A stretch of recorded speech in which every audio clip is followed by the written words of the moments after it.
Do you have to teach a crowd of kids from a stage? I got you covered because I frequently do this and I'm going to show you how to do it as well. Hi, my name's Hannah and I am a kids church director, and I started this YouTube channel so that I could give you guys the skills to have a better kids church at your place as well. Check out the timestamps below for chapters and different spots that maybe you need to go back on or fast forward to. Without further ado, let's get into it. Here are my tips for teaching a large group of kids from the stage. The first half of teaching a large group of kids is the preparation ahead of time. Keep in mind, this is for churches. Now, if you are a teacher who maybe has to do a main assembly, you can rely on these things as well. Just keep in mind that I am doing this with a very Christian, spiritual aspect in mind. The first thing I do in preparing is I pray. It's a simple one-liner prayer. I'm just like, oh God, help me prepare this lesson. Because God hears those prayers and He will answer them. The second step in preparing is to read. If you're teaching on something, you got to know what you're teaching. So read about it. If maybe you have a question in your own mind that you haven't had answered, if you are a Bible teacher, you better saturate yourself in reading the chapter before or chapters before, so you have the concept, the whole idea, the context of what's going on in the chapter you have to teach the kids. And not only will that make sure that you're prepared, but it might give you some insight into seeing something you should focus on for the lesson you're teaching for that week. The idea is start off this preparation time reading it 3 times before you write, and then on the 4th time, take notes as you write. The last step I recommend in preparing ahead of time is to prepare for interactions. There's nothing worse than being somebody in the audience, sitting back, just trying to figure out when these people are going to end. I teach a large group of 1st and 2nd graders. I have 6 and 7-year-olds. Now, granted, these kids are in school, but I'm only banking for maybe 6 minutes of attention span. Then after that, it tends to tank. By having planned interactions for my teachings, I take that attention span and I get a few more minutes out of that. I have only about 15 to 20 minutes to teach these kids, and I plan interactions accordingly. I have to read the Bible with the kids, so I plan on interactions for the Bible time. Sometimes I have the kids read out one word, or I have them read out the easier words like sight words, and I'm doing that this weekend. So I'll have my words in like white, and then I'll highlight certain words in green so that way the kids know they're supposed to read that. Other times I've had volunteers come up to the stage. I also bring a lot of props. So when I taught about Job and how he lost his house, his animals, and his family, I brought a playhouse from home. I brought a little stuffed animal sheep, and I bought an apron to show that all his servants were gone too.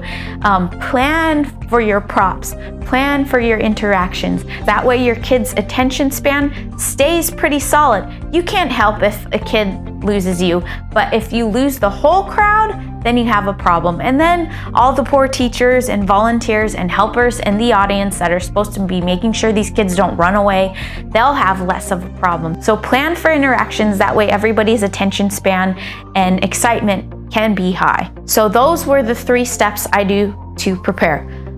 Pray, read, and plan for your interactions. After I prepare, the next thing I do that I highly recommend is practice. So the next step I would say is execute this thing that you've been preparing for. Execute this lesson. So to execute this well, I highly recommend practicing at home in front of a camera, kind of like what I'm doing now in my home room right here. But what I do is I set myself up in front of my kitchen, and I have my camera on, and I start the timer and I let it go, and I record myself, video and audio. It's really daunting. If you don't like seeing your face, well, start, because if you're in front of people, they're going to be looking at your face too. So your expressions will help the lesson and the interactions and the engagement to stay high as well. I plan to finish my lesson within 15 minutes. So here's a look of what it looks like This is me in my kitchen. Yes, I'm talking to the camera and to my own kids as they're coming in and out of the kitchen trying to grab snacks. And I plan out my interactions. I lift up my props. I talk about them. I make sure I know what I'm doing, and I kind of find my little kinks. This is where I find all my kinks and problems, is rehearsing at home. It also lets me know if I have to take more time or shave off a few things. That way I meet the time that I'm allotted. After practicing at home, I highly recommend, for somebody like me, I have frequent brain fog. And if you don't know what that means, it just means that your thoughts tend to always be more on the cloudier side. I'd like to attribute this to me being in my 30s now and having 3 kids and saying that my brain cells are gone. But honestly, what it is, right? I struggle with brain fog. So to combat that, I have now started fasting on the days that I have to teach in front of a large group. Now you may be thinking, Hannah, I don't want to get rid of my late night snackies and I can't go a day without food. Okay, this isn't for everybody, but as Christians, we're called to fast. We're not called to tell everybody about it. But I like to do this because I have seen and I've practiced and I've noticed that my brain fog tends to dissipate as I am fasting the day of teaching. Now, I break the fast after I'm done teaching. I'll eat. I've been doing this for my own health, but also for my spiritual health. So I really try to integrate the both, so that way I'm a more effective large group speaker. The last step of executing this is to arrive early. Arriving early helps you to make sure you're prepared, all your props are in the right location. You do microphone checks to make sure you don't have any problems there, to make sure all of the PowerPoint slides that maybe you've prepared are uploaded and ready to go. You go to the bathroom before, that way you don't have a full bladder and increase your anxiety. Arrive early. It makes a world of difference. So those are my 3 recommendations for executing this and practicing in front of a large group. So the first one in execution is to practice in front of a camera, practice and prepare. Second one is to fast on the day of. And the third one is to arrive early. Yay! Make sure you're hydrated, have somebody in the audience to help you find out if you're running low on time. And the third one is to just have fun. When you're teaching kids, there's a lot more forgiveness. Giggles are fine because, hey, they're kids. They're probably just making a fart joke in the audience. Don't take it personal. Just keep on going. Don't worry about the one kid that's talking in a group of 100. You gotta focus on the kids who you do have their attention.